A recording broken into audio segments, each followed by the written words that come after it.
Hey guys, welcome back to BLO'S Closet. If this is your first time on this channel, you are highly welcome.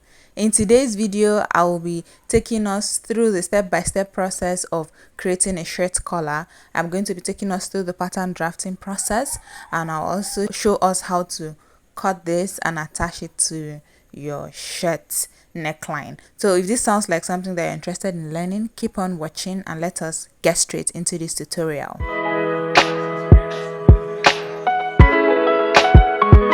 First things first, I'll start by drafting a pattern for my shirt collar. So I'll start marking my measurements from the edge of this my pattern, which will serve as the center for me. I'm working with a neckline of 17 inches. 17 divided by 2 is 8.5, and I have marked that down. I also went ahead to mark extra 1 inch. Now this extra 1 inch is going to be where our buttons and buttonhole is going to sit. Now for the length of my collar stand, because I am first of all drafting my collar stand, I am marking 1.25 inches for my collar stand. You can make your collar stand smaller, you can make it bigger, but for me I am going to be marking 1.25 inches, and I'm going to use my straight ruler to connect these points. Next, I will be coming in by half an inch, and this half an inch is just going to help me draw in a curve, a random curve, because I like my collar stand curved. If you like your own squared out, you can leave it like that, and our collar stand is ready. Next, we are going to be drafting out the actual collar itself, and from the center of this my paper, I'm going to be marking my neckline measurement, which is 17 divided by 2, 8.5 inches, and I'll be using my ruler to just rule out a straight line there.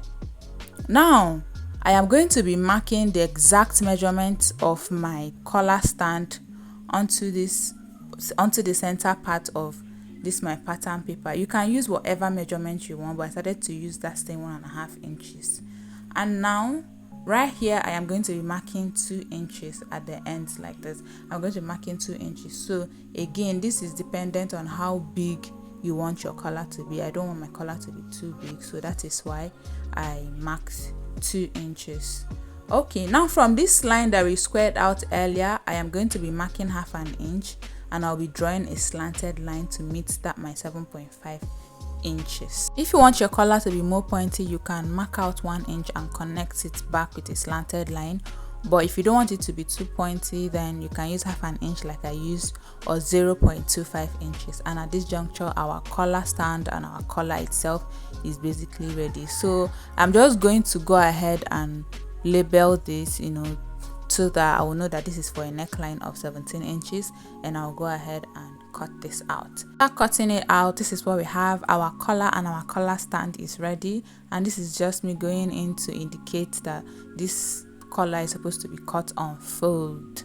Alright guys, after transferring my collar onto another pattern paper, this is what I have. This is what the full collar looks like. And now I am going to be using this collar gum. I'm using the medium weight collar gum. I will use it to cut out this my collar patterns, and here is what we have after cutting it out. Alright, so the next thing I'm going to do is I'm going to place this onto fabric and I'll cut. And right here, this is it guys, I have placed it onto fabric and I have cut. And if you look around, you see that I left about ½ inch seam allowance all around, and I basically did the same thing for the collar stand. I have gone ahead to also use my iron to press it down. So guys, I also went ahead to cut out lining pieces for both the collar stand and the actual collar itself. For my collar stand, what I'm going to do is I am going to fold it in by the allowance and I'll iron it flat. I will be using the help of my hemming gum to secure that in place. And for the actual collar itself, I am going to take it to my sewing machine and I am going to be stitching around the collar. I'm going to be stitching very close to the collar. As you can see here, I stitched it very close to the collar, and this is me taking out my scissors to trim out excess allowances because I don't want too much allowances.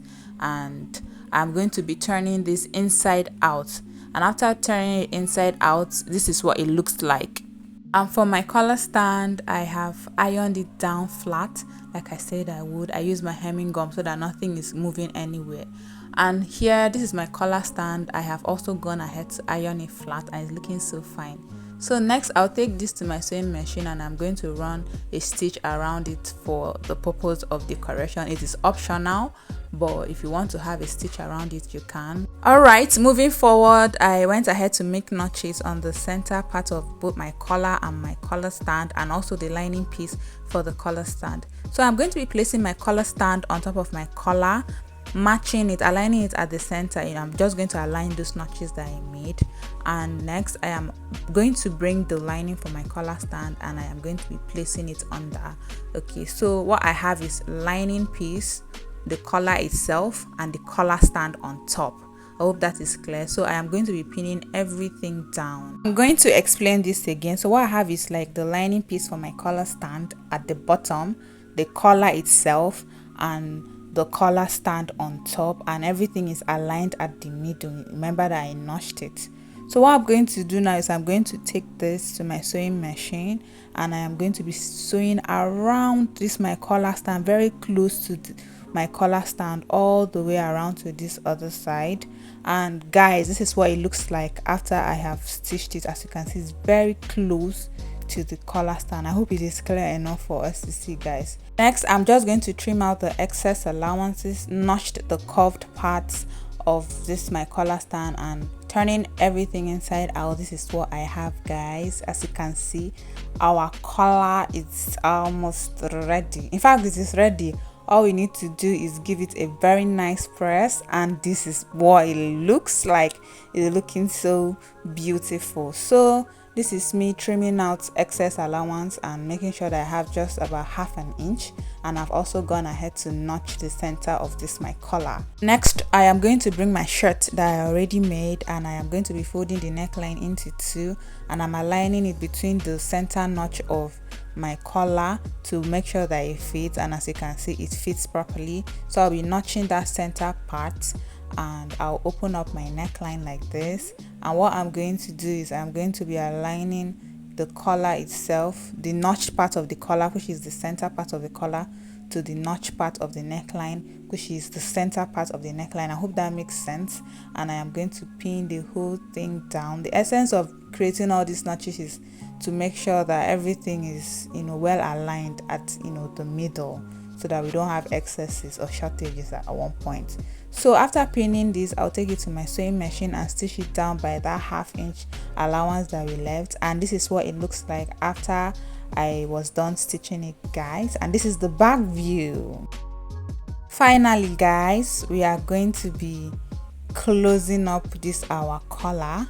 I need it to wash closely. What I'm doing is I am going to be pushing in the seam allowances, okay, into the collar like this, and I am going to be using the folded edge of this my collar stand to conceal all the raw edges. Can you see what I'm doing? I pushed in all the seam allowance inside, and what I'm going to do is I'll take this to my sewing machine and I'll start from the center. I always like starting from the center, and I'll run a top stitch all the way around till I get to the center again. And guys, this is what I have. Our collar is fixed onto the neckline of our shirt, and everything is looking so beautiful. This is the back view. It's so beautiful. This right here is the end of today's tutorial, guys. Thank you so much for watching up until this point. Go ahead and smash that subscribe button if you're not yet subscribed to this channel. Give this video a like so that more people can get to see it, and drop your questions and suggestions in the comment section, and I'll see you in my next video, guys. Bye, guys.